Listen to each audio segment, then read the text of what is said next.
ಡಾಲಾಯ್ತ್ ಅವರ ಸಾರಥ್ಯದಲ್ಲಿ the Friday times news. ಪಕ್ಷ ಕಾಯದ ಮನುಷ್ಯ ಹೇಗೆ ದೇಶ ಕಾಯ್ತಾನೆ? ವೆಂಕನಗೌಡ ಗೋವಿಂದ್ ಗೌಡ್. ರಾಹುಲ್ ಗಾಂಧಿ ನಾಮಪತ್ರ ಸಲ್ಲಿಸುವಾಗ ಮುಸ್ಲಿಂ ಲೀಗ್ ಬೆಂಬಲ ತೆಗೆದುಕೊಂಡಿದ್ದು ದೊಡ್ಡ ಪಕ್ಷದ ಧ್ವಜ ತೆಗೆದುಕೊಂಡು ಹೋಗಿಲ್ಲ. ಪಕ್ಷ ಕಾಯದ ಮನುಷ್ಯ ಹೇಗೆ ದೇಶ ಕಾಯ್ತಾನೆ ಎಂದು ಜೆಡಿಎಸ್ ಪಕ್ಷದ ರಾಜ್ಯ ಮಾಧ್ಯಮ ವಕ್ತಾರ ವೆಂಕನಗೌಡ ಗೋವಿಂದ್ ಗೌಡ್ರವರು ಹೇಳಿದರು. ನಗರದ ಪತ್ರಿಕಾ ಭವನದಲ್ಲಿ ಬುಧವಾರ ಕರೆದ ಸುದ್ದಿಗೋಷ್ಠಿಯಲ್ಲಿ ಅವರು ಮಾತನಾಡಿ, ಅಪರಿಚಿತ ವ್ಯಕ್ತಿಯೋರ್ವ ಗನ್ ಇಟ್ಟುಕೊಂಡು ಮುಖ್ಯಮಂತ್ರಿಗೆ ಹಾರ ಹಾಕಲು ಹೋಗಿದ್ದರು. ಇದನ್ನು ಸಮರ್ಥನೆ ಮಾಡಿಕೊಳ್ಳುತ್ತಿದ್ದಾರೆ. ಕಾನೂನು ಸುವ್ಯವಸ್ಥೆ ಹದಗೆಟ್ಟು ಹೋಗಿದೆ. ಜಿಲ್ಲೆಯಲ್ಲಿ ನೀರಿನ ಸಲುವಾಗಿ ಮಹಿಳೆಯರು ಹೊಡೆದಾಡಿದ್ದು ಜಿಲ್ಲಾ ಉಸ್ತುವಾರಿ ಸಚಿವರು ಕಾಣೆಯಾಗಿದ್ದಾರೆ. ನೀರು ಬಿಡದೇ ಇದ್ದರೂ ಯಾಕೆ ನೀರಿನ ಬಿಲ್ ಕಟ್ಟಬೇಕು?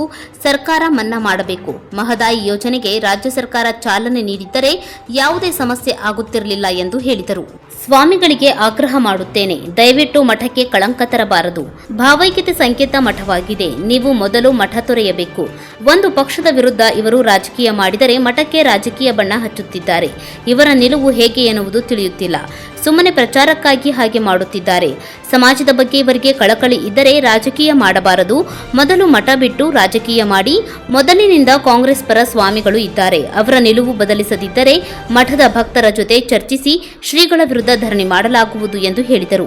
ಈ ಸುದ್ದಿಗೋಷ್ಠಿಯಲ್ಲಿ ಜೆಕೆ ಕೊಳ್ಳಿಮಠ್, ದೇವಪ್ಪ ಮಲಸಮುದ್ರ, ಗಿರೀಶ ಸಂಶಿ, ಆನಂದ್ ಹಂಡಿ, ತಿಪ್ಪಣ್ಣ ಹುಡೇದ್, ಆದಿತ್ಯ ಪಾಟೀಲ್ ಸೇರಿದಂತೆ ಮುಂತಾದವರು ಇದ್ದರು.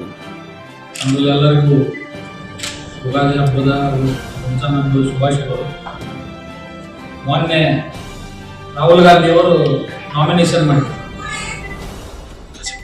ಆ ನಾಮಿನೇಷನ್ ಒಳಗೆ ಮುಸ್ಲಿಂ ಲೀಗ್ ಸಪೋರ್ಟ್ ತೊಗೊಂಡಾರ. ಮುಸ್ಲಿಂ ಲೀಗ್ ಅವ್ರಿಗೆ ನೀವು ಜೆಂಡಾ ತೊಗೊಂಡು ಬರಬೇಡ್ರಿ, ರಾಂಗ್ ಮೆಸೇಜ್ ಹೋಗ್ತಿದ್ವಿ ಅಂತ ಇವರೇನೋ ಅವ್ರಿಗೆ ಹೇಳಿದಾರೆ. ಅವರು ನೀವು ತೊಗೊಂಡು ಬರಬೇಡ್ರಿ ಯಾಕಂದ್ರೆ ಇಷ್ಟು ದೊಡ್ಡ ಪಕ್ಷ, ಸ್ವತಂತ್ರ ತಂದು ಕೊಟ್ಟಿವಿ, ಈ ದೇಶಕ್ಕೆ ಅದನ್ನು ಮಾಡಿ ಇದನ್ನು ಮಾಡೀವಿ ಅನ್ನೋರು ಒಂದು ತಮ್ಮ ಪಕ್ಷದ ಜೆಂಡಾ ಹಿಡ್ಕೊಂಡು ಹೋಗ್ಲಾರ್ದಂತ ಶಕ್ತಿ ಇರತಕ್ಕಂಥ ನಾಯಕ ಇವ ಏನು ದೇಶ ಕಾಯ್ತಾರ. ಅದಕ್ಕೆ ಕಾಂಗ್ರೆಸ್ ಪಕ್ಷದಾಗ ಇರ್ತಕ್ಕಂಥ ಯುವಕರಿಗೆ ನಾನು ಮನವಿ ಮಾಡ್ಕೋತೀನಿ, ಮೊದಲ ಪಕ್ಷ ಬಿಡ್ರಿ. ಪಕ್ಷದ ಹಿತ ಕಾಯಲಾದವರು, ಪಕ್ಷದ ಶಕ್ತಿ ತುಂಬಲಾರದಂತ ನಾಯಕನ ಹಿಂದೆ ನೀವು ಅಡ್ಡಾಡಕ್ ಹೋಗ್ಲ. ಆ ದೃಷ್ಟಿಲಿಂದ ಇವರು ಇನ್ನೂ ದೇಶ ಕಾಯ್ದಂತ ದೂರ ಹೋಗ್ತಾರೆ. ಪಕ್ಷದ ಜೆಂಡಾ ಹಿಡ್ಕೊಂಡು ಹೋಗ್ಲಾರ್ದ ಶಕ್ತಿ ಇರತಕ್ಕಂಥ ಒಬ್ಬ ನಾಯಕರು ಇನ್ನೇನು ಕಾಯಕ್ ಸಾಧ್ಯ ಐತಿ? ದೇಶ ಅಂತೂ ದೂರ ಹೋದ್ರು. ಅದಕ್ಕೆ ದಯವಿಟ್ಟು ಅಲ್ಲೇ ಇರ್ತಕ್ಕಂಥ ಯಾಕೆ ಕಾರ್ಯಕರ್ತರದಿರಿ, ಸೆಕೆಂಡ್ ಲೈನ್ ನಾಯಕರದಿರಿ, ದಯವಿಟ್ಟು ಆ ಪಕ್ಷ ಬಿಡ್ರಿ. ಮತ್ತು ಮತದಾರನಾಗ ನಾ ಇದನ್ನ ಮನವಿ ಮಾಡ್ಕೊತೀನಿ, ಪಕ್ಷ ಕಾಯಲಾರದಂತ ಮನುಷ್ಯ ಇನ್ನೇನು ದೇಶ ಕಾಯ್ತಾರ? ಓಟ್ ಹಾಕಬೇಕಾರ ದಯವಿಟ್ಟು ದೇಶದ ಹಿತಾಸಕ್ತಿ ವಿಚಾರ ಮಾಡಿ ಓಟ್ ಹಾಕಿ ಅಂತ ಹೇಳಿ ನಾ ಅವ್ರಿಗೆ ಕೇಳ್ಕೊತೀವಿ. ನಿನ್ನೆ ಬೆಂಗಳೂರಿನಾಗ ಒಬ್ಬ ರಿಯಾಜ್ ಅಂತಕ್ಕಂಥ ಕಾಂಗ್ರೆಸ್ ಕಾರ್ಯಕರ್ತ ಸಿದ್ದರಾಮಯ್ಯ ಅವ್ರಿಗೆ ಮಾಲ್ಯಾಗ ಆಗ್ಬೇಕಾದ್ರೆ ಅವ್ನ ಕಡೆ ಗನ್ ಇರ್ತಕ್ಕಂಥದ್ದು ಲೋಡೆಡ್ ಗನ್, ಅದು ಎಲ್ಲರಿಗೂ ಗೊತ್ತಾಗೈತಿ. ಅವ್ರ ಮೇಲೆ ಕ್ರಮ ಕೈಗೊಳ್ಳೋದು ಬಿಟ್ಟು ಇವರು ಅವ್ರನ್ನ ಡಿಫೆಂಡ್ ಮಾಡ್ಕೊಳಕ್ ಹೋಗ್ತಾರೆ. ಒಬ್ಬ ಮುಖ್ಯಮಂತ್ರಿಗೆ ಸೆಕ್ಯೂರಿಟಿ ಕೊಡ್ಲಕ್ಕಾಗಲ್ಲ. ಇಂಥ ಒಂದು ಕಾನೂನು ಸುವ್ಯವಸ್ಥೆ ಹದಗೆಟ್ಟು ಬಿಟ್ಟಿತ್ತು.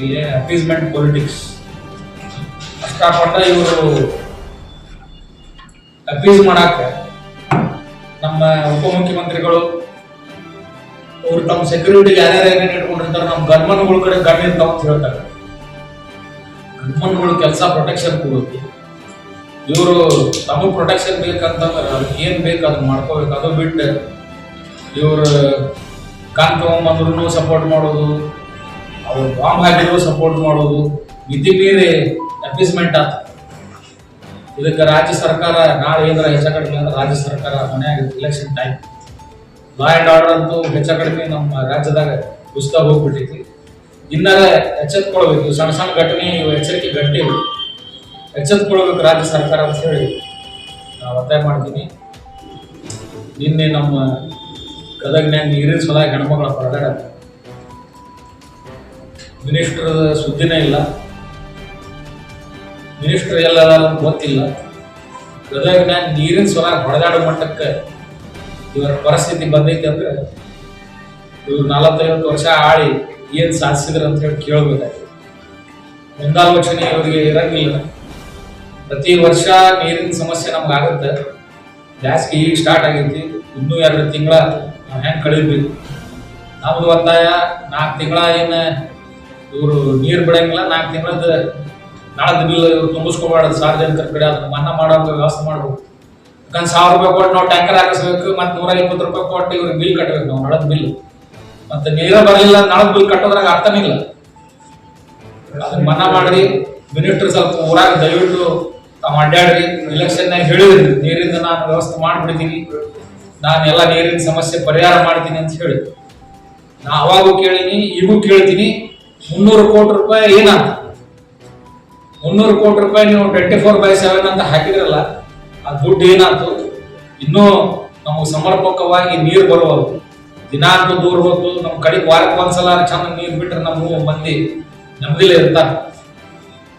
ವಾರಕ್ಕೊಮ್ಮಿನೂ ನೀರು ಬರ್ಲಾರಂತ ಪರಿಸ್ಥಿತಿ ಐತಿ. ಮಹದಾಯಿ ಯೋಜನೆ ಕೇಂದ್ರ ಕರೆಕ್ಟ್ ಚಾಲನೆ ಕೊಟ್ಟಿದ್ರಿ, ಇಷ್ಟೆಲ್ಲ ಸಮಸ್ಯೆ ಆಗ್ತಿದ್ದಿಲ್ಲ ಅಂತ ಹೇಳಿ ನಂದು ಅನಿಸಿಕೆ. ರೈತರಿಗೂ ಅನುಕೂಲ ಆಗ್ತಿತ್ತು, ನಮಗೂ ಅನುಕೂಲ ಆಗ್ತಿತ್ತು, ಕುಡಿ ನೀರಿನ ಸಮಸ್ಯೆ ಬಗೆಹರಿತಿತ್ತು. ಇವ್ರಿಗೆ ಯಾರಿಗೂ ಅದ್ರ ಬಗ್ಗೆ ಇಂಟ್ರೆಸ್ಟ್ ಇಲ್ಲ. ಇಲೆಕ್ಷನ್ನಾಗ ಇದು ಬರೀ ಪ್ರಚಾರ ಪೂರ್ತಕ್ಕೆ ಮಹದಾಯಿ ಅಂತ ಹೇಳಿ ಮುಗಿಸ್ಬಿಡುತ್ತೆ. The Friday Times news, Gadag.